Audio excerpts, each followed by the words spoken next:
আসসালামু আলাইকুম। ফেসবুক প্রিয় বন্ধুরা, প্রত্যেককে জানাই আন্তরিক অভিনন্দন ও শুভেচ্ছা। ফেসবুক বিষয় নিয়ে ২-৪টি কথা বলতে আপনাদের সামনে চলে আসছি। যদি কেউ কষ্ট পান বা আমার কথায় কোনো ত্রুটি থাকে, আল্লাহর হস্তে ক্ষমা করে দিন।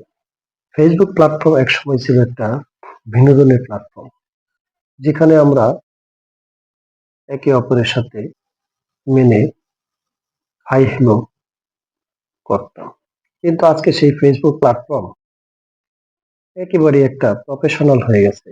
অনেকেই ফেসবুকে এসে বহুত কিছু করেছে, অনেকে করার চেষ্টা করতেছে, অনেকে রাস্তায় আছে, প্রতীক্ষায় আছে, অনেকে নতুন করে আবার কন্টেন্ট মনিটাইজেশন নামক সোনার হরিণ পেয়েছেন। তার মধ্যে আমিও একজন, আমিও পেয়েছি।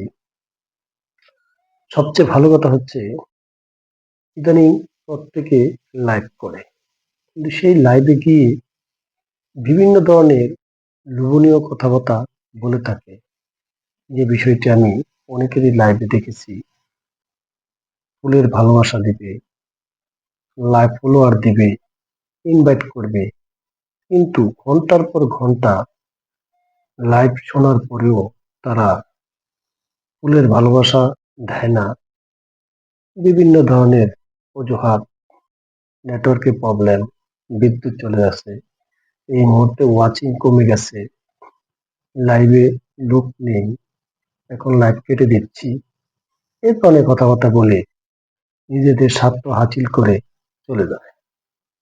আমরা যারা একদম নতুন, অনেকে অনেক কিছু বুঝি না, ঘন্টার পর ঘন্টা বসে তাদের কথা শুনি, তাদের আলোচনা শুনি, কমেন্ট করি, শেয়ার, ঘন্টা কেটে চলে যায়। এই সময়টা অনেক মূল্যবান।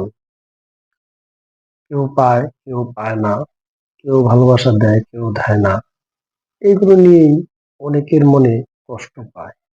তবে প্রত্যেক ফুলের মালিক এবং যারা ভালোবাসা দেয় তাদের কাছে অনুরোধ, যে যত ছোট বা বড়ই হোক না কেন, প্রত্যেককে ভালোবাসা দেওয়ার চেষ্টা করবেন।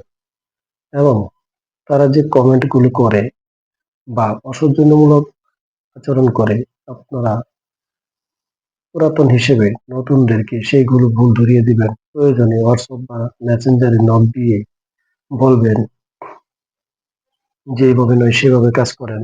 তাহলে আমরা নতুন যারা আছি প্রত্যেকেই উপকৃত হব। আসলে আমরা সবাই মিলেমিশে একসাথে কাজ করি, কাজ করে যেন প্রত্যেকে সফলতার মুখ দেখতে পারি। এবং আমরা একটা জিনিস সবসময় খেয়াল রাখবো, যে যাকে যেখানে সম্মান দেওয়ার প্রয়োজন সেখানে আমরা অবশ্যই সম্মান নিয়ে কথা বলবো, সম্মান দেব, ভালোবাসা দেব, সেই আচরণটা করে যাব, যাতে এই ফেসবুক প্ল্যাটফর্মে এসে কোনো ব্যক্তি কোনো ধরনের কথা বা কার্য দ্বারা কষ্ট